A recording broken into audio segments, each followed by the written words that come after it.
বন্ধুরা, আজ আপনাদের মাঝে অসাধারণ লাগালাগির গল্প নিয়ে চলে আসলাম। বন্ধুরা, আশা করি গল্পটি না টেনে শেষ পর্যন্ত দেখবেন। আমাদের ভিডিওটি ভালো লাগলে আমাদের চ্যানেলটি সাবস্ক্রাইব করুন এবং কমেন্ট করে জানিয়ে দিন আপনি কোন ধরনের গল্প সবচাইতে বেশি পছন্দ করেন। চলুন বন্ধুরা, গল্প শুরু করি। দরজা খুলে প্রিয়াঞ্জনা দেখে সুমনা ভাবি দাঁড়িয়ে। আকাশে তখন আকস্মিক একটা বজ্রপাত হয়। চমকে উঠে প্রিয়াঞ্জনা। শাহবাজ ভাইকে বাবা ডাকছেন। উনি তো খাচ্ছেন ভাবি।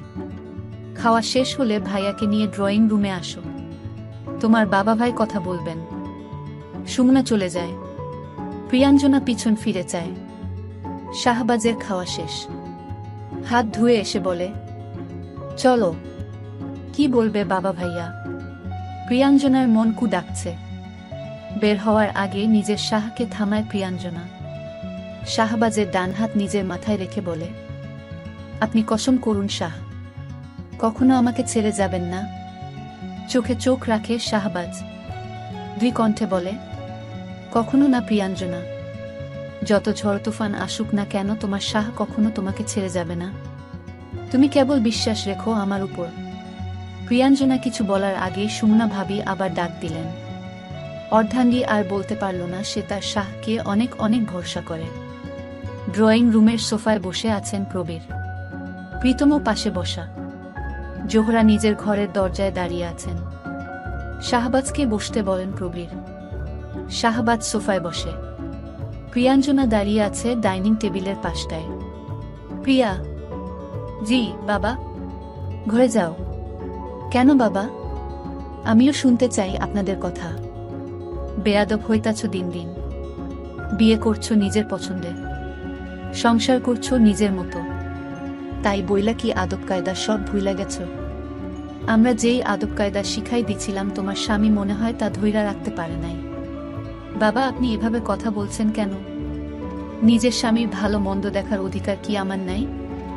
বৌমা, এই ফাজিলরে ঘরে নিয়ে যাও তো মা। আমার হাতে চড় খাইব মাইয়াটায়। শাহবাজ হতভম্ব হয়ে বসে আছে। সুমনা এগিয়ে আসে প্রিয়াঞ্জনার কাছে। ঘরে চলো প্রিয়া। না ভাবি, আমিও শুনতে চাই বাবা কি বলবেন শাহকে। প্রিয়া। প্রীতম ধমকে উঠে। সুমনা বারবার আকুতি করে বলে, ঘরে চলো প্রিয়া। না ভাবি। তখনই জোহরা ছুটে আসেন। চুলের মুঠিতে ধরে আরেকটা চড় বসিয়ে দেন প্রিয়াঞ্জনার গালে। শাহবাজ দাঁড়িয়ে যায়। যেই মেয়েকে ছোট বাচ্চার মতো আগলে রেখেছিল সে, যার সামান্য হাত কাটলেও ছুটে যেত হসপিটালে, তার গায়ে আঘাত যেন তার কলিজায় লাগে। হাত মুঠো হয়ে আসে তার।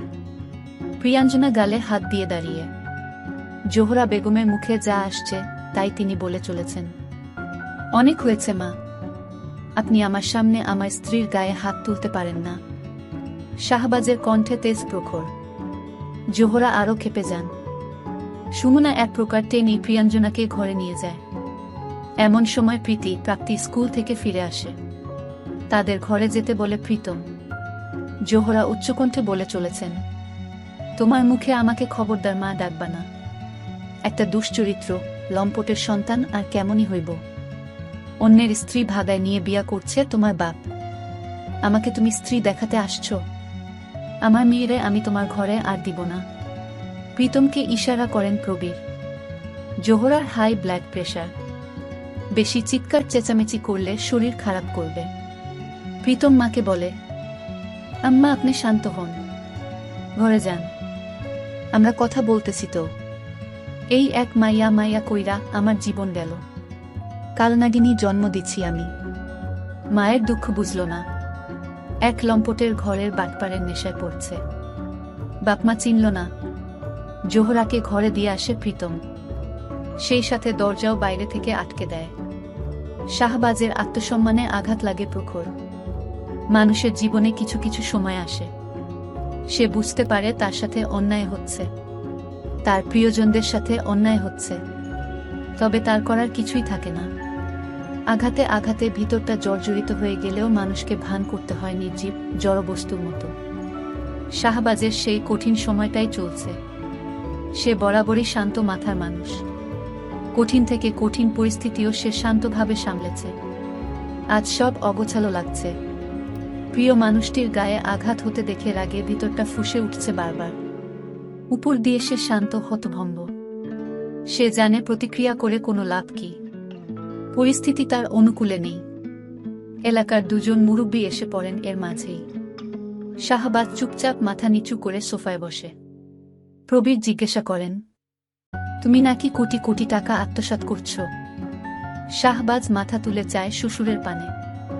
এই শ্বশুরের বাইপাস সার্জারির সময় লাখেরও উপরে টাকা খরচ করেছে সে।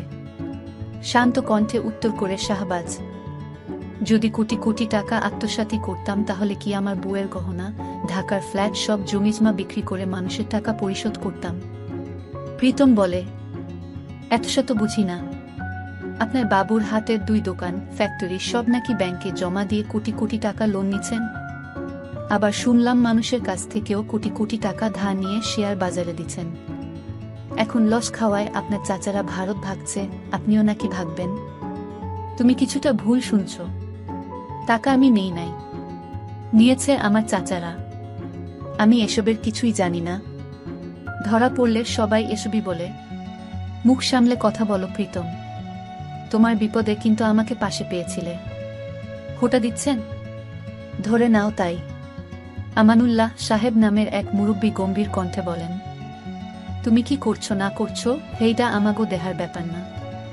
আমাগো মাইয়ারে আর এসবে জড়াইতে চাই না। সোজা কথা, আমাগো মাইয়ারে তালাক দিয়া দাও। তোমার মতো চোর বাটপারের কাছে তো আর মাইয়া রাখবার পারুম না। প্রবীরও তাল দিয়ে বলেন, আমারও একই মতো।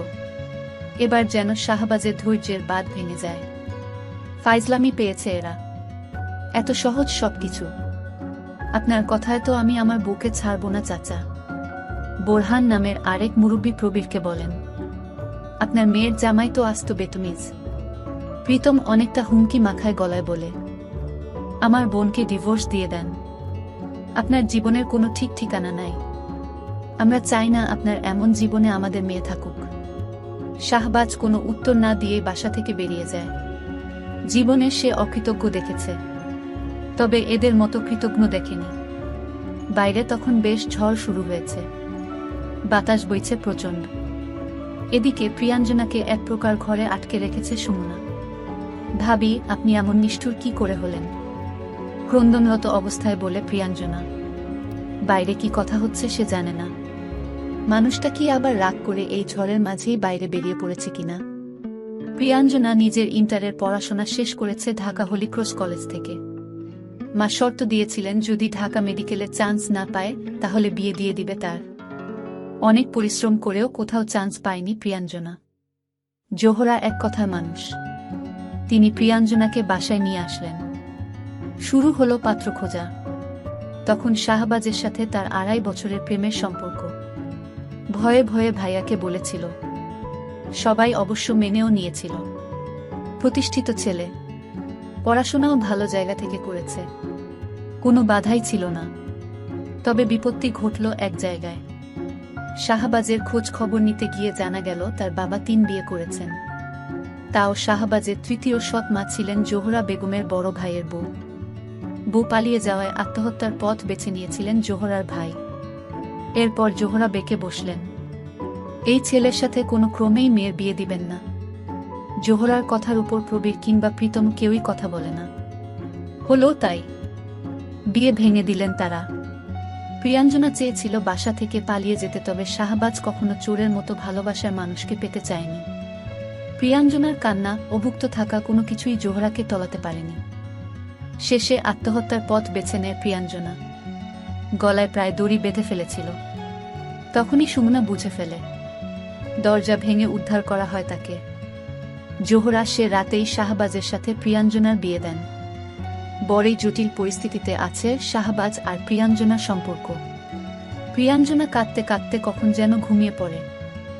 শাহবাজ অনেকটুকু পথ হেঁটে এসেছে। চায়ের দোকানের সামনে পেতে রাখা বেঞ্চিতে বসে সে। দোকান বন্ধ। সে কাক ভেজা প্রায়। দুহাত বেঞ্চে রেখে মাথা নিচু করে বসে থাকে অনেকক্ষণ। অতঃপর মাথা তুলে অন্ধকার আকাশপানে চায়। আমাকে এই শাস্তিটা দিবেন না আল্লাহ। আমি আমার প্রিয় মানুষটার কাছে পরপুরুষ হতে চাই না আল্লাহ। চিৎকার করে কাঁদে শাহবাজ। চোখের জলে বৃষ্টির জলে মিশে একাকার। মনে পড়ে সেই প্রথম দিনের কথা। সেদিনও তো এমনই ঝড় ছিল।